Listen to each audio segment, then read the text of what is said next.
सर्दियाँ ऑलमोस्ट निकल चुकी हैं और हमारे सर्दियों का कलेक्शन हमारे सामने है। मैंने आपसे कहा था ना कि मैं आपको अखरोट के छिलकों का कुछ बनाकर दिखाऊंगी, तो हम इससे कुछ ऐसा बनाएंगे जो शायद आपने पहले कभी नहीं देखा हो और इमेजिन भी ना किया हो। पूरी सर्दियाँ मैंने इंतजार किया कि मैं इसके कलेक्शन को अच्छा खासा बढ़ा सकूं और आपको इससे कुछ बनाकर दिखा सकूं। अखरोट के शेल को बस यूं ही नहीं तोड़ के रखना है, इसे किस तरह से तोड़ना है वो भी मैं आपको बताऊंगी आगे इस वीडियो में। इस बार मैंने अखरोट के छिलकों से 2 नए क्राफ्ट बनाए हैं। इस वीडियो में जो कि पार्ट 1 है, मैं आपको पहला क्राफ्ट बनाकर दिखाऊंगी। वीडियो लंबा ना हो जाए इसलिए सेकंड वाला पार्ट जो है वो अगली बार आएगा, तो उसे भी ज़रूर देखिएगा क्योंकि वो इससे भी बहुत बेहतर होगा। तो चलिए बनाना स्टार्ट करते हैं इन अखरोट के छिलकों से बहुत ही खूबसूरत सा क्राफ्ट। तो आपको क्या करना होगा कि जब भी आप अखरोट तोड़ें ना, तो हमेशा बीच में से तोड़ें ताकि ये एकदम बराबर बराबर 2 हिस्सों में बट जाए। और फिर इन्हें अच्छे से नमक के पानी से धो के रख लीजिएगा। ये सूख जाएं तो हम इस पर काम करना शुरू करेंगे। यहाँ पर मैंने इन सभी अखरोट के छिलकों पर ना सेट के अकॉर्डिंग टेप लगा कर रख दी थी ताकि बाद में इनके बचे हुए हिस्सों को जोड़ना आसान हो जाए।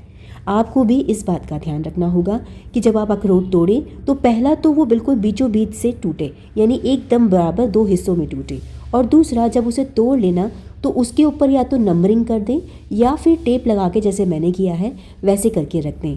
इसकी वजह से ना बाद में आप इसे जोड़ेंगे ना तो इस सेट के अनुसार ही जुड़ जाएगा, नहीं तो आधे से ज़्यादा टाइम तो इसी में वेस्ट हो जाएगा कि कौन सा शेल किसके साथ मैच कर रहा है। इसके बाद हम इसके ऊपर ये रंग कर रहे हैं।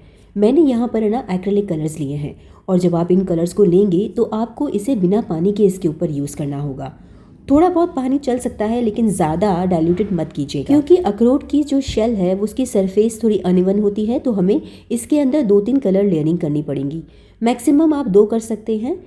इसको हमें क्या करना होगा कि गाढ़े पेंट को पहली लेयर में ही अच्छे से करते हुए इसके बीच बीच में जो गैप्स हैं ना उन्हें भी फिल करते जाना होगा। अगर आप ऐसा नहीं करेंगे तो वो जो शेल है ना उसका ओरिजिनल कलर दिखता रहेगा बाद में बार बार, तो आपको इसे अच्छे से पेंट करना है। इन सब पर एक बार कलर करने के बाद इसे आप सूखने देंगे। पहली लेयर को सुखाने के बाद हम इसके ऊपर दूसरी लेयर लेंगे जिसकी वजह से इस कलर की ब्राइटनेस भी बढ़ेगी और शाइनिंग भी, तो आपको इस बात का ध्यान रखना है। मैं हमेशा जल्दबाजी में अपने क्राफ्ट बनाती हूँ इसलिए मैंने एक्रेलिक कलर का इस्तेमाल किया है। आपको इससे भी बेस्ट ऑप्शन दूँ तो वो है ऑयल पेंट्स। अगर आपको ऑयल पेंट मिल जाते हैं तो इन अखरोट के छिलके पे ऑयल पेंट्स ही कीजिएगा क्योंकि वो इससे ज़्यादा बेटर लगते हैं।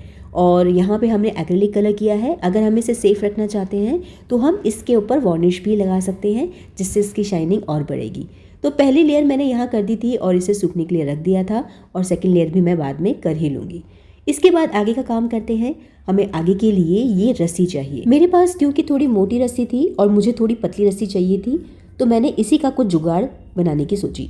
मैंने इस रस्सी को लिया और इसे खोलना शुरू किया, जिसकी वजह से इसमें से 3 रस्सियाँ और निकल गई जो कि बिल्कुल परफेक्ट था इस क्राफ्ट के लिए।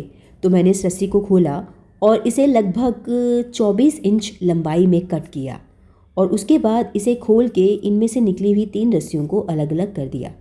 आप इसे जब बनाएंगे ना तो रस्सी की जो लंबाई होगी वो चेक कर लीजिएगा।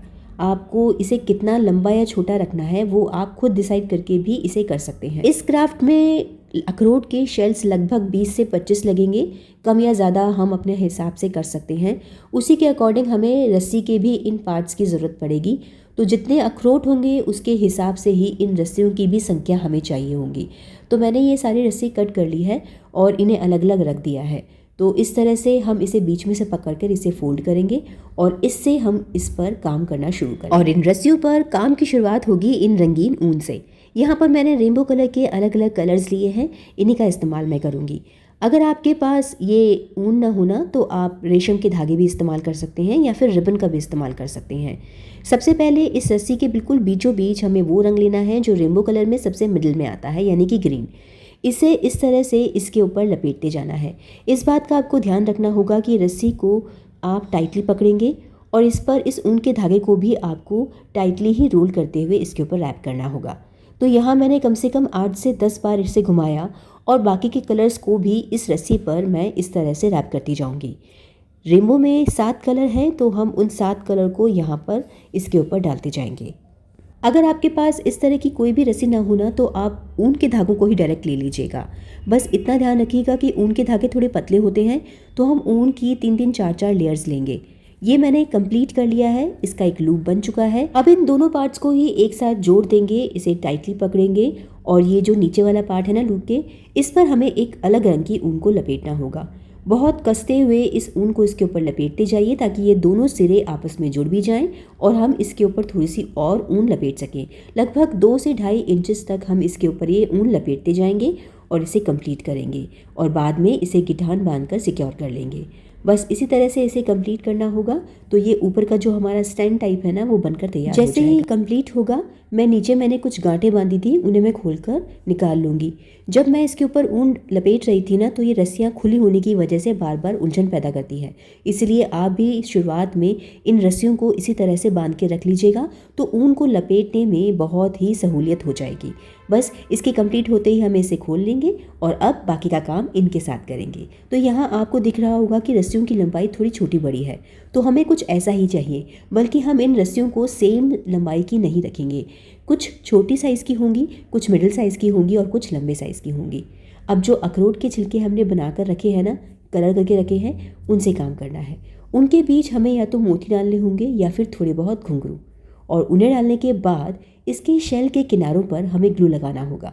इस ग्लू को लगाने के बाद जिस रस्सी में आप इसे डाल रहे हैं पहले उसे रखिए और शेल के उस बाकी पार्ट को डालकर इसके ऊपर रख कर चिपका दीजिए।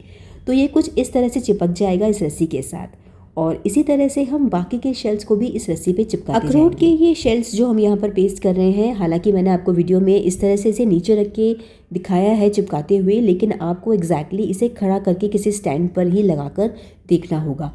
जो छोटे धागे हैं उस पर जब आप लगा लेंगे, उसके बाद आप मिडिल जो उसकी जो एरिया है ना उस वाली रस्सियों पर आप वो अखरोट के जो शेल्स हैं उन्हें चिपकाना, और सबसे लास्ट में आप जो लंबी लेंथ की रस्सियाँ हैं उसे उसके ऊपर चिपकाते जाना है। एक्चुअल में आपको ये हाथों हाथ ही देखना होगा कि शेल की जो जगह है ना, पोजीशन है, वो किस जगह होनी चाहिए। बहुत ही ज़्यादा नीचे अगर आप शेल्स लगा देंगे तो वो भी ख़राब होगा, और बहुत ज़्यादा ऊपर की तरफ आपने भर दिए तो वो भी ख़राब लगेगा।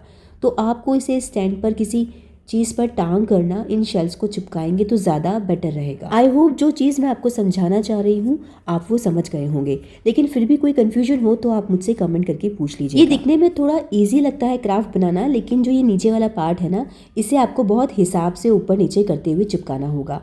तो यहाँ पर मैंने सारे अखरोट को लंबी, छोटी और मिडिल जो साइज़ की रस्सियाँ हैं ना उनमें एक एक करके अच्छे से चिपका दिया था और इसका पूरा एक बंडल तैयार कर लिया था नीचे की तरफ। सारे अखरोट के शेल चिपकाने के बाद ये कुछ इस तरह से इसका फाइनल लुक दिख रहा है। इस लुक को देख के आपको थोड़ा सा कंफ्यूजन हो रहा होगा कि एक्चुअली में ये बना क्या है। मैं आपको इसका आगे एक फाइनल लुक दिखाती हूँ स्टैंडिंग करके। एक्चुअली ये एक वॉल डेकोर है जिसे आप होम डेकोर के साथ यूज़ कर सकते हैं, इसे डोर पे लगा सकते हैं, इवन आप इसे विंडचाइम की तरह भी यूज़ कर सकते हैं।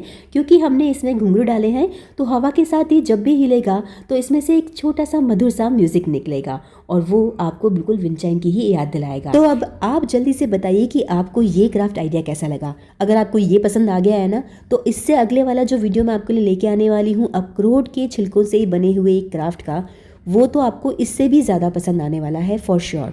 तो उसे बिल्कुल भी मिस मत कीजिएगा क्योंकि वो पार्ट 2 वीडियो में आएगा। आज का ये वीडियो अगर आपको क्रिएटिव लगा है, यूजफुल लगा है, तो इस वीडियो पे ढेर सारे लाइक एंड शेयर ज़रूर कीजिएगा और अगले संडे को इस पार्ट 1 वीडियो के बचे हुए पार्ट 2 वीडियो को भी ज़रूर देखकर उसे बनाने की कोशिश कीजिएगा। मिलेंगे नए क्राफ्ट आइडिया के साथ अगले संडे को। तब तक के लिए stay safe, stay healthy and keep crafting and thank you so much for watching this video.